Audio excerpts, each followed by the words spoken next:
We have the next pick in the 11th pick of the 2007 NFL Draft. The San Francisco 49ers select linebacker Patrick Willis, Ole Miss. What was that day like for you, man? Man, what a day. It was I tell you the day was still it's still surreal even after it's been long happened. But it was just so much leading up to it from the time since I was 7, 8 years old. Mm-hmm. Everything that led up to it during the draft process. It was just a special day when they called my name. Now, where were you for the draft? You know, some guys are at home, some are uh, at a hotel or agents. Did you go to New York or? Yeah, so I actually ESPN actually came to my house in Brewston. So Okay. the ESPN came to the house, and I just give you a little backdrop of that day and how interesting that day was altogether. Early, so my guardians at the time, my foster parents, Mm-hmm. they were. I mean, my Julie, the guardian mom, she was like frantic because she was like, she wanted the house to look perfect and Right. look right.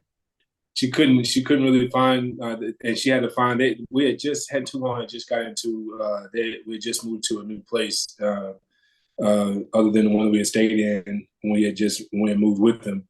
Right. And so anyway, she was trying to find the drapes. She couldn't. She was, oh my gosh, she just wanted to find the perfect ones. She ended up getting these curtains. She ended up getting the curtains for the living room and everything. And true story, when they called my name, for the draft, I never forget. Everything was like it was like an alignment because the hat that I had on, I had a San Francisco 49ers hat on. If you go back and you watch the E60, you'll see when at the very end I put a hat on, and it was a San Francisco hat. But what was significant about that San Francisco hat is San Francisco coached me in the Senior Bowl. Oh They wow. and a lot of people don't know that they didn't. I had 12 visits during that process, 12 teams to visit, and San Francisco wasn't one team that I was a team that I did not visit. But at the Senior Bowl, Chris, my guardian, was walking out of the restroom. Nolan happened to be walking past him and just tossed him a hat.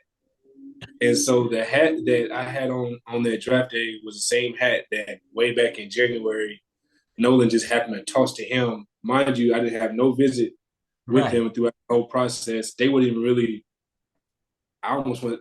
They. I don't even know if they was even really interested. So that me wearing that hat, and then if they look real close, you can see the drapes, the curtains, and the curtains were red and gold, like red and burgundy, kind of like Wow. They was really like the Reebok jersey, the old Reebok Right. jerseys. It was those same exact colors, and so it was just, it was so much. Like it was just, and I'm one of the type of people that I'm a coincidence. I'm like, man, it's not coincidence. I see the dots, and I'm like, wow, this is out of all the teams in the world, and it was the one team that I despised growing up. I grew up a Cowboy fan, so again, that's what made this day just so amazing. So many things were had aligned, and yeah, it was just a special day. So, but yeah, I was at home with my family that day. And you know, Pat, it's interesting you bring that part up, excuse me, because a lot of times you hear, oh, they took 30 visits. And usually it's the one team that don't show no interest is the one that grabs you. And I think Yeah. it's funny that that's your story. Yeah, yeah. It was again. And just to go a little bit further was I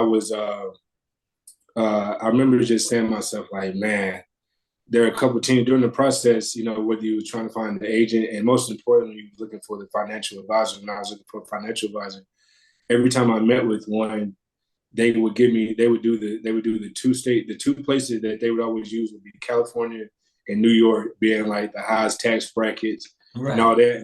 And I remember saying to myself on that day, I was like, "Oh, I don't know who's interested in me, but man, I don't want to go. I don't want to deal with no secretary bag drills. I said this. I said I do not want to deal with no secretary bag drills, because that week I had him in the Senior Bowl was brutal. I remember saying, I don't want to do no bag drills, and I also don't want to go anywhere where the taxes are absolutely crazy. And lo and behold, I got drafted to the guy who's a killer on the bag drills and where the taxes are some of the highest you have to pay in the United States. So interesting day. That's crazy. Well, man, hey, we all know about your career, excellent career. Decided to walk away on your terms. I applaud you for that. And now, only thing I'm gonna ask people is when Hall of Fame voting comes up again next year, make sure the fans put their votes in for Pat.